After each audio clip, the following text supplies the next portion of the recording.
노무현 전 대통령 10주기 추모 주간 특집 방송이라고 하기에는 저희 상차림이 너무 그렇게 내세울 만한 건 못 되어서 차마 그 말은 민망해서 쓰지 않겠고요. 관련자 여러분들 다양하게 인터뷰를 해오고 있습니다. 오늘 모신 분은 최근에 신간 이런 걸 좀 보셨으면은 제목 같은 거 들어보셨으리라고 생각하고 아마 서점에 깔려 있는지는 모르겠는데 봉하 노송의 절명, 봉하는 뭐 그 지명이겠고요. 아마 노 전 대통령을 노송에 이렇게 비유한 것 같습니다. 그리고 생의 마지막 순간을 다룬 거니까 절명, 그래서 봉하 노송의 절명이라는 실록 소설을 펴낸 분입니다. 노무현 리더십 연구소 소장 그리고 동학혁명 포럼 대표도 맡고 계시네요. 작가 서주원 선생님 모셨습니다. 안녕하십니까? 안녕하세요. 반갑습니다. 봉하 노송의 노송은 늙은 소나무 노송 거죠. 그리고 노무현 전 대통령을 지칭하는 것. 그렇습니다. 네. 지금 서점에 나와 있는. 교보문고 등등에 나와요. 아, 그랬군요. 아무래도 노 전 대통령 관련이니까 이 즈음에 맞춰서 내는 게 여러모로 뭐 시의성도 있고 그렇죠. 그렇습니다. 네. 노무현 리더십 연구소라는 걸 맡고 계십니다. 혹시 본인이 직접 운영하십니까? 일단 설립은 아직 하지 않았고요. 네. 설립을 추진하고 있다고 했습니다. 네. 그 서주원 선생님 페이스북을 제가 지금 거의 카페에서 본인이 쓰신 경력을 이렇게 봤어요.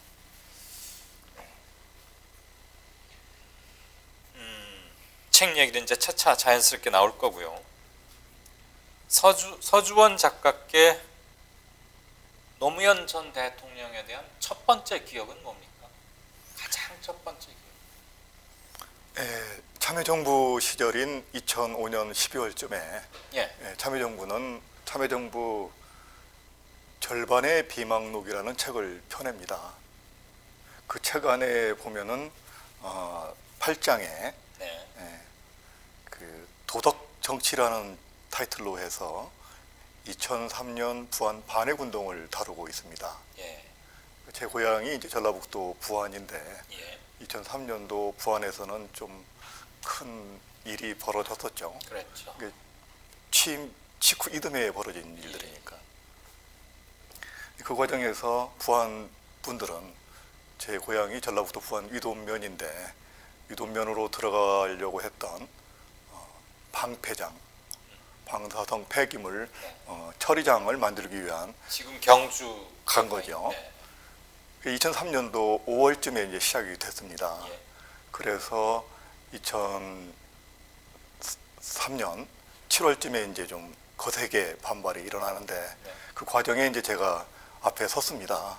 그러다 보니까 그때 노무현 대통령에 대한 뭐 인간성이랄까 아니면 정치적 역량 등을 면밀하게 검토할 수 있는 그런 시기였습니다. 그래서 노무현 대통령 하면 뭐 제가 물론 이 소설을 썼지만 제 기억에는 2003년 부안 반핵운동하고 아주 깊이 관련되어 있다고 생각하시면 되겠습니다. 예, 제 질문의 의도는 서 작가께서는 당시에 굉장히 중요한 이슈였고 사회적으로 큰 파장을 불러일으켰던 것들을 많은 사람이 알고 있을 텐데 예.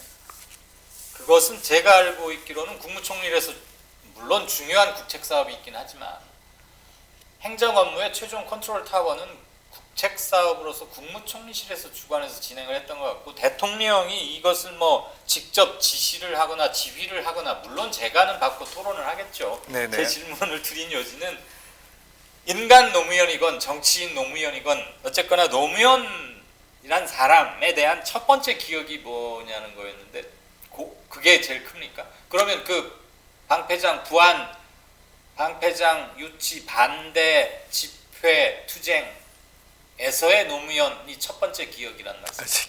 개인적으로는 그렇습니다. 예. 예. 그때 어떤 기억이 있으셨죠?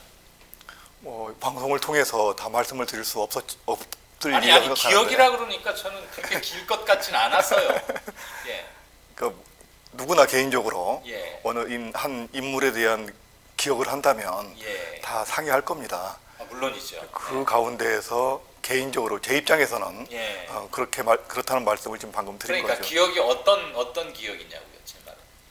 뭐 호오 이런 걸 말하자는 게 아니고 어떤 사람은 88년 50 청문회 때 명패를 집어던지던 노무현도 있을 수 있고 예, 그렇죠. 예. 어떤 사람은 영화 변호인의 마지막 장면처럼 새카맣게 몰려오는 전투 경찰에 맞서서 부산 어느 거리에서 아스팔트 한가운데 혼자 딱 앉아있던 그런 사람을 기억할 수도 있고 누군가와 얘기하다가 눈물 짓는 또는 뭐 손녀와 뭐 과자를 나누게 맛있게 먹는 여러 가지가 있을 텐데 비교적 노무현 정치 데뷔할 때부터 쭉 알고 계셨을 연배이신 것 같고 주요 활동 이력도 그래서 제가 여쭤본 겁니다. 네.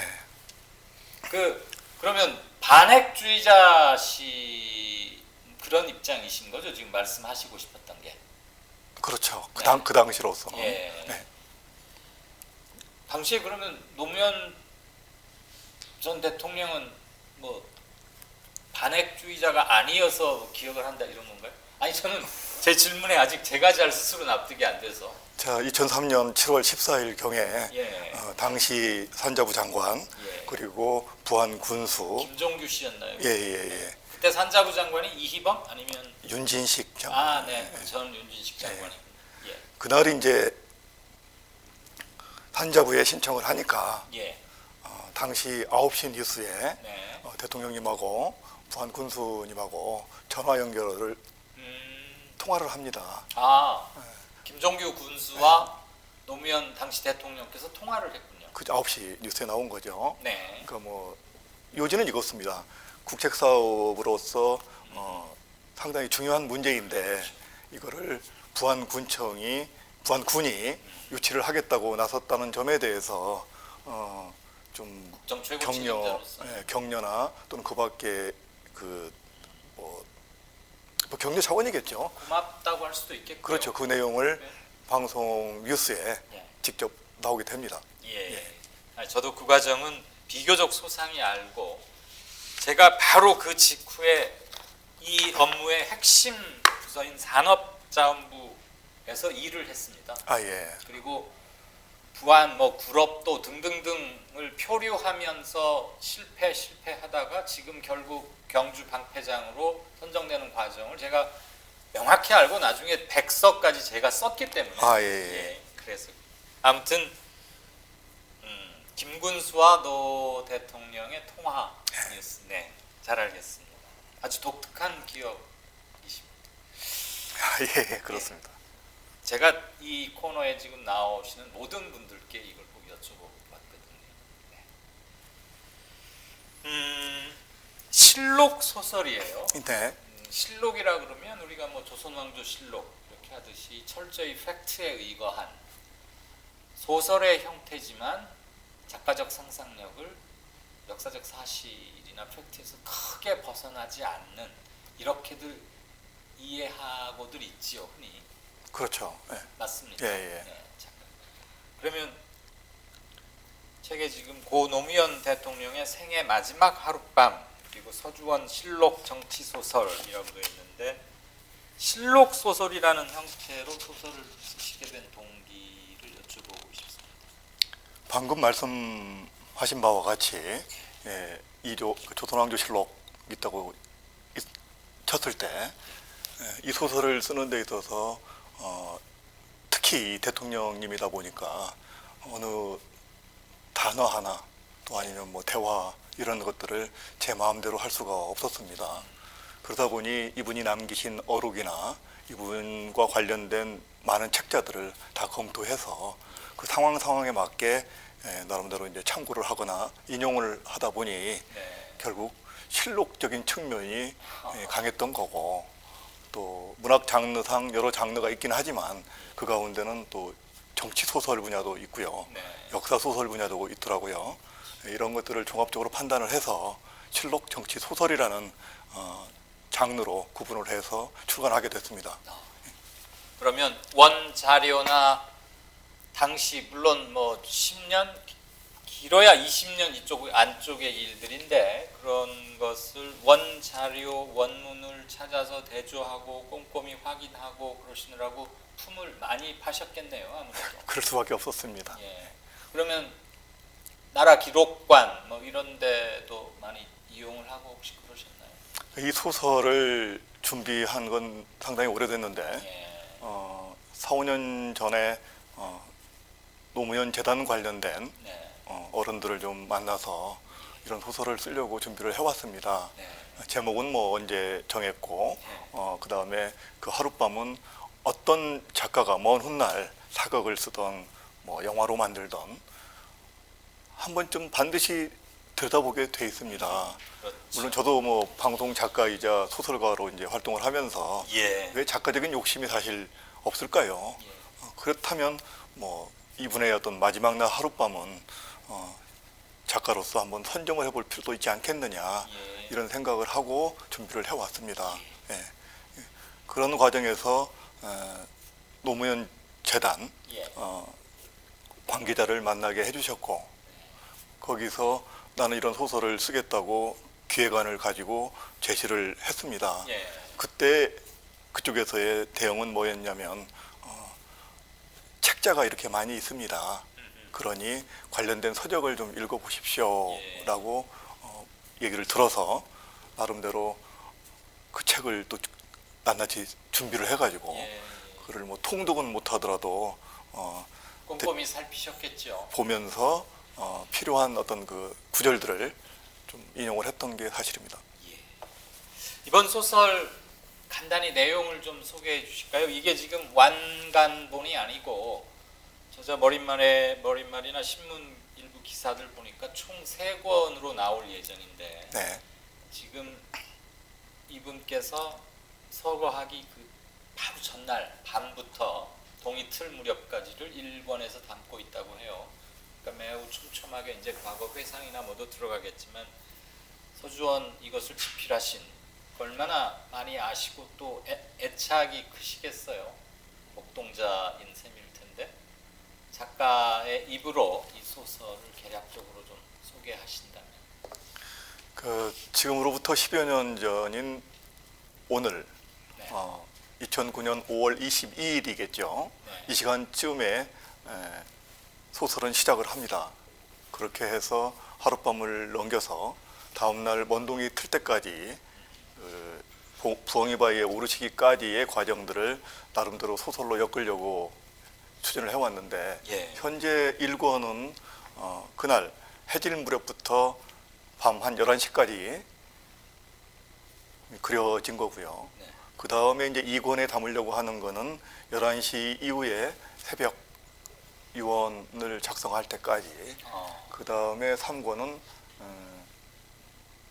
부엉이 바위에 이제 집을 나셔서 가시기까지의 과정 그 속에서 과연 당신이 고뇌하고 처절하게 느꼈던 것들이 뭐며 또 그리고 이 승을 등지면서 마지막까지 한번 해보고 싶었던 거나 또는 미련이 남고 후회가 될 수 있는 일들을 작가적인 상상력으로 기록을 해보려고 덤비고 있습니다. 네, 누구나 다 노무현의 삶과 여러 행동들, 꼭 정치인 노무현으로서뿐만이 아니더라도요. 그동안 관련 책들도 많이 있고 영화로 나온 것들도 제법 되고 그리고 이제 10년이 돼가지만 오히려 시간이 지날수록 더 강하게 살아오는 측면도 있고 되살아오는 우리 기억 속에서 그다음에 관련 생존자들이 지금 거의 대부분 계시고 그와 함께 정치를 했거나 시민사회운동을 했거나 하는 분들이 뭐 아직도 많이 거의 다 계시지 않습니까? 예, 그래서 더 쓰기가 조심스러운 점도 있으셨을 거예요. 아마 확인해야 할 것도 많고 양쪽의 기억이나 수회가 다르다면 또 그걸 뭐가 맞는지를 더 해야 되고 품이 많은 건데 말씀하신 거에 이제 답변을 좀 네. 부연 설명을 한다면 예. 봉하 마을의 늙은 소나무 거목 그래서 봉하 노송으로 정했고요. 네. 그다음에 현 대통령이 님이 등장할 수밖에 없는 소설이란 말이에요. 예. 그래서 이분의 고향인 뭐 태어나신 곳 네. 거제시 남정마을이라는 데를 찾아서 네. 남정 청송이라는 단어 이름을 젊은 소나무. 네. 그러면 다시 또 노무현 대통령을 얘기를 할 때 네. 뭐 인간적으로나 정치적으로 거론하지 할 수밖에 없는 분이 김대중 대통령과 예. 그다음에 김영삼 대통령이란 말이에요. 네. 그래서 김대중 대통령은 후광 마을이잖아요. 예. 하이도. 그래서 후광, 호를 그냥 그대로 따서 후광 거송, 거성. 거물 소나무. 그다음에 예스는 김영삼 대통령은 대계 거성, 대계 마을이더라고요. 거기가 네. 이렇게 했습니다. 물론 그 외에 이제 대통령님들은 조금 생각을 바꿔서 예. 다르게 명칭을 썼습니다만 그럼 여기 지금 현직 정치인들도 얘기가 가끔 좀 나오기도 하겠네요. 일단은 나오기는 하는데 네. 실명을 쓸 수가 없어서 그러겠죠. 그래서 여사님은 네. 부인으로 예. 고침을 아니 뭐 했고, 그분이야 그렇지만 네. 같이 정치를 했거나 예. 뭐 이런 사람들은 당연히 실명은 아니지만 꼼꼼히 읽고 누굴까 짐작하면 짐작할 수도 있겠네요. 그래서 아까 실록 정치 네. 소설이라는 예. 명칭을 붙일 수밖에 없는 거는 예. 문학적인 장르라고 해서 그 실화를 기반으로 하고 있는데 예. 당사자 분들께서 이 일을 제기한다면 쉽지가 그럴 수 않았습니다. 예. 그래도 뭐 시적 자유라는 게 있고 어디까지나 실록이지만 기본적으로는 장르가 소설이니까 예. 중요한 대목에서의 팩트의 명백한 오류나 이런 게 아니라면 예. 이해해 줄 수 있는 범위에 있지 않을까라고 생각합니다. 사실 이게 나온 지 얼마 안 돼서 저도 아직 다 읽지는 못했습니다만 작가의 머릿말은 인상적으로 읽었습니다. 감사합니다.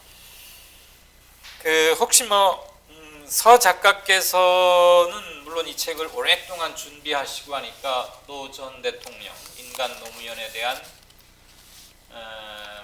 연구, 고민, 애정, 관심 이런 게 참 당연히 많으셨을 텐데 우리 서 작가께서 노무현 정신을 한마디로 압축하신다면 뭘까요? 사유자님께서 그렇게 질문을 하셨겠지만 예. 이 한마디로 압축한다는 게 대단히 까다롭고 어려운 문제입니다. 압니다. 그래서 한마디로 해달라고 한 겁니다. 그래서 저는 또 나름대로 부연 설명을 좀 해보겠습니다. 좀 길게 하셔도 돼요. 네. 이 책을 쓰면서 예. 소설을 쓰면서 뭐 검토도 하고 참고도 하고 뭐 한 책들도 있고 신문 기사도 있고 뭐 그랬겠죠. 예. 다 종합적으로 제 판단을 했을 때 어떤 부분이 눈에 좀 띄냐면 네. 고 노무현 대통령께서 마지막까지 집필을 하려고 했던 책의 제목이 진보의 미래입니다. 예. 그 진보의 미래의 저술 작업을 끝까지 손에서 놓지 않으려고 노력을 하시더라고요. 예. 물론 2009년, 2008년 이후부터 2009년까지 그 고통스러운 시간에도 이 책 저술 작업에 매진을 하십니다. 예. 그러니까 외부적인 어떤 고통이나 뭐 심적 좌절 등을 검찰 수사도 있고 그러죠. 굉장히 극복을 하려고 오히려 더 매진할 수도 있겠죠. 예. 그래서 2009년 5월 23일 이전에 직전에 이제 저술 작업을 포기하시는데 그럼에도 불구하고 끝까지 이분이 놓지 않으려고 했던 그 연구 주제가 이런 거였다고 저는 알고 있습니다. 국민의 삶과 직결되는 국가의 적극적인 역할을 위해서 진보주의는 과연 어떻게 해야 되는가? 또 국민이 먹고 살기에 어떤 나라가 좋은 나라일까? 특히 보통 사람들이 살기 좋은 나라는 어떤 나라인지를 끝까지 붙들고 나름대로 고민을 하셨던 모양입니다. 이제 서거 이후에 봉하마을 그 묘비 비석 네. 받침대에는 뭐라고 써져 있느냐면은 민주주의 최후의 보루는 깨어있는 시민의 조직된 힘입니다고 써져 있거든요. 네. 이 문구가 어디서 나왔고 또 그리고 노무현 재단의 캐치프레이즈인 사람 사는 세상은 어디서 나왔는가를 네. 연구를 해봤습니다. 예. 물론 이 소설을 쓰기 전까지는 저는 인내천, 동학에 좀 맞춰서 사람 사는 세상이 나왔다라고 착각을 했었는데 이 소설을 쓰다 보니까 1980년대에 네. 불려졌던 민중가요 어머니라는 그 가요에서 사람 사는 세상이 탄생했다는 걸 어떻게 확인하게 됐습니다. 예. 그 어머니의 가사를 보면은 사람 사는 세상이 돌아와 너와 내가 부둥켜 안을 때 모순의 거리 억압과 착취 저 붉은 태양에 녹아버리고 예. 여기서 이제 사람 사는 세상이라는 단어가 예. 탄생한 것을 느꼈는데요. 노 대통령 애창곡이기도 했죠. 예. 애창곡 중에 하나. 네. 그래서 이제 이것저것 나름대로 오늘 이 자리에 나오면서 판단을 한 노무현 정신을 압축적으로 한마디로 말한다면 과연 무엇일까를 나름 고민을 해봤습니다. 예. 그 방대하고 다양한 다채로운 이분의 정신을 어떻게 제가 다 파악을 하겠습니까? 아이고 겸손의 말씀이신 것 같고요. 소설을 쓰면서 나름대로 생각했던 부분은 뭐였느냐면 네. 저분도 인간이다. 인간이기 때문에 나도 인간적인 부분에서 소설을 쓴다면 그래도 그분한테 접근할 수 있는 확률이 커지지 않을까 이런 생각을 해서 사실 접근을 한 겁니다. 함부로 할 수가 없었던 게 사실입니다. 예. 이래저래 나름대로 정의한 압축적인 노무현 정신 이렇게 한번 정리를 해봤습니다. 네. 반칙과 특권이 없는 더불어 사는 공동체, 그리고 사람이 사람답게 사는, 또 그리고 살맛이 나는 나라를 꿈꿨던 것 같다고 저는 생각을 해봤습니다. 예, 그 두 문장으로 탁 압축해내시는 거 들으니까 지금 마치 노 전 대통령께서 옆에서 뭐 연두 방송이라거나 또는 송년 국민과의 대담 이렇게 하는 듯한 착각이 들 정도로 그가 추구했던 가치, 네. 이루려고 했던 것들이 한마디로 응축이 되네요. 역시 작가님께서 이 질문 역시 아까 제가 처음 드린 질문과 함께 모든 분들에게 한 번씩 다 여쭤보거든요. 아 예. 정답이 있을 수는 없는 것이고 노무현 정신은 그렇게 각자가 방점을 두는, 각자가 중요하게 생각하는 것들이 한데 어우러져서 그러다 보면 겹치는 것도 있을 것이고 그렇게 다 살이 붙어져 가면서 노무현 정신으로 단단히 계승되는 게 아닐까 그런 생각을 합니다. 반칙과 특권이 없고 우리 공동체를 생각하고 사람 사는 세상을 지향한다. 제가 들어본 노무현 정신을 압축한 것 중에 뭐 가장 확실하고 누구도 토를 내야 달 수가 없는 그런 게 아닌가 싶습니다. 다른 게 아니고 지금 생존해 계신 분들이 아주 많고 여러 가지로 걸리는 점도 많기 때문에 정치 소설이면서 전 대통령에 관한 것이고 언급하다 보면 현 대통령에 대한 언급도 어떻게든 나올 수밖에 없는 거고 얼마나 쓰기 힘드셨으리라고 충분히 짐작은 합니다. 네. 제가 뭐 신문 기사 정도밖에 저는 써본 사람은 아니지만 그것도 쉽지 않았었던 것을 감안한다면 노무현 이름을 이렇게 4권 봉하 노송의 절명 실록 정치소설이라고 탁 이름 붙이고 쓸 때는 얼마나 조심스럽고 떨리고 사관의 심정이나 자세로 돌아가서 한 게 아닐까 싶고요. 나머지 2권 언제 3부가 다 완간이 됩니까? 사실 이 소설을 준비하기까지 네. 아까 2003년을 제가 언급한 거는 예. 우리가 1988년 국회 청문회에서 송곳 같은 질문을 던지시고 그 다음에 명패투척을 하시고 네. 하는 속에서의 강한 인상은 아마 우리나라 국민 대다수가 기억을 하고 있을 거라고 생각을 합니다. 예. 자, 이 소설을 이제 2003년부터 이제 집중적으로 저는 아까 인간 노무현, 예. 정치인 노무현에 대한 탐구를 했다고 쳤을 때 2009년도에 이제 서거하시면서 이 소설을 써야 되겠다는 생각을 했고 제호도 이미 그때 정했습니다. 네. 그렇게 해서 이제 기회가 돼서 10년 만에 이제 책을 한 권을 이제 펴냈는데요. 10주기에 맞춰서 1권을 펴냈는데 그렇다면 그 다음에 2권은 언제 나올 것이냐 11주기에 맞추고요. 네. 12주기에 3권까지 완결하려고 들어가고 있습니다. 앞으로 한 해에 한 부씩 해서 예. 내후년에 봉화 노송의 절명 3부작이 완성될 예정이시군요. 그러죠. 예. 부디 그 일정 누가 뭐 재촉하거나 그런 건 아니지만 본인과의 약속이 가장 중요한 것이기도 하려니와 또 이것은 아마 돌아가신 노무현 전 대통령과의 서 작가님과의 보이지 않는 새끼손가락은 안 걸었지만 약속이 아닐까 싶고 자랑스럽게 그분 묘소 앞에 헌정할 수 있는 그때까지 건강 건필하시기를 빕니다. 감사합니다. 그리고 이렇게 나와주셔서 감사하다는 말씀 함께 올립니다. 고맙습니다. 감사합니다.